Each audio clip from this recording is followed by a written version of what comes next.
Hi everyone, today's lesson is about angles of elevation and angles of depression.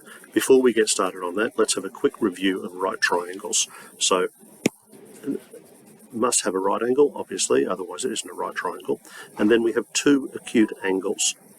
Typically we'll be interested in one of them, theta. So, as far as the edges are concerned, the longest edge is always the hypotenuse. The hypotenuse is opposite the right angle, and it'll always be the case.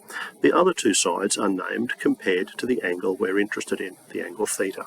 So the angle which is opposite theta, or the edge which is opposite theta, is the opposite. Pretty good choice. And the edge which is right beside, now the hypotenuse doesn't count because it's a hypotenuse, but the other edge that's beside the angle is adjacent. Adjacent is another word for meaning beside. So this is how we name them. And then we've got our good old SOHCAHTOA, which reminds us that if we want the sine of angle theta, then it's opposite over hypotenuse.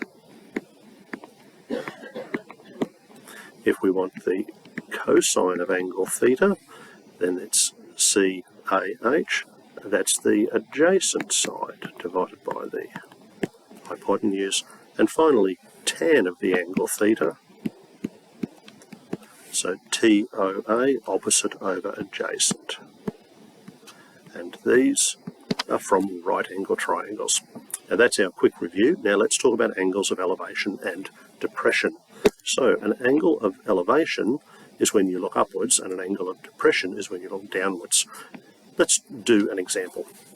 Most of these will be word questions. First step, draw a diagram.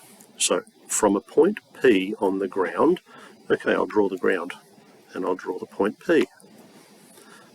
The angle of elevation, an angle of elevation, so from point P, I could look horizontally, or I could look upwards. So that is an angle of elevation, moving upwards, and it's an angle of elevation 50 degrees. And that's the top of a tree. That point there, what we're looking at, is the top of a tree. So there's a tree standing there.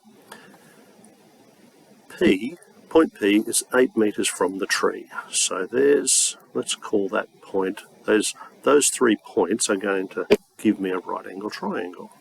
So, sorry, I tried to make that red. Do that again. So there's the hypotenuse, there's the height, and there's the base.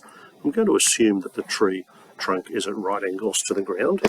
Even if it's not, I could do an imaginary line straight down through the center of the tree trunk. Now, they said the tree was 8 meters.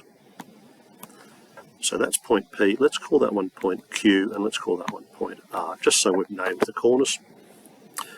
Find the height of the tree.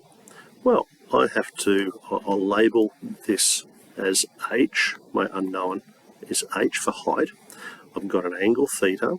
As I'm looking at this diagram, it seems like H is the opposite to the 50 degree and 8 is adjacent. I don't know the hypotenuse. That's all right. I don't have to have hypotenuse. Now, I would want, if I'm dealing with opposite and adjacent, I would want tan.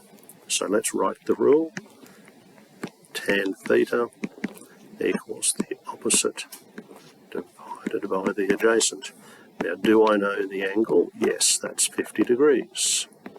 Do I know the opposite side? No, I don't. I labelled that H for height. Do I know the adjacent? Yes, I do. That's 8 meters. Now, the opposite of divide by 8 is multiply by 8. This is a job for my calculator. So I'll just get my calculator. Now, very important that the calculator is on degrees. There should be a little D there. If it's not, press Shift, then Set Up, and then select number 3 to be sure. So I want 8 multiplied by the tan of 50. And I get this answer, 9.534.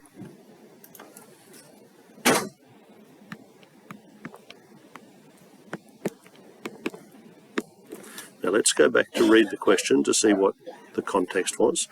The height is in meters and we're supposed to give 2 decimal places.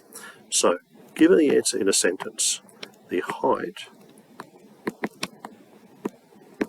of of the tree is, that'll be 9.53 metres, rounding correctly, and a full stop. And that's a quick example.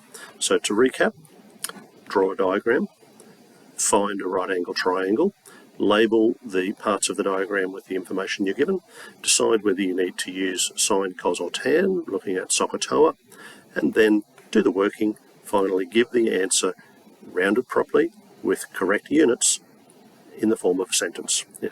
Question in sentences, give the answer in sentences. Thanks for watching.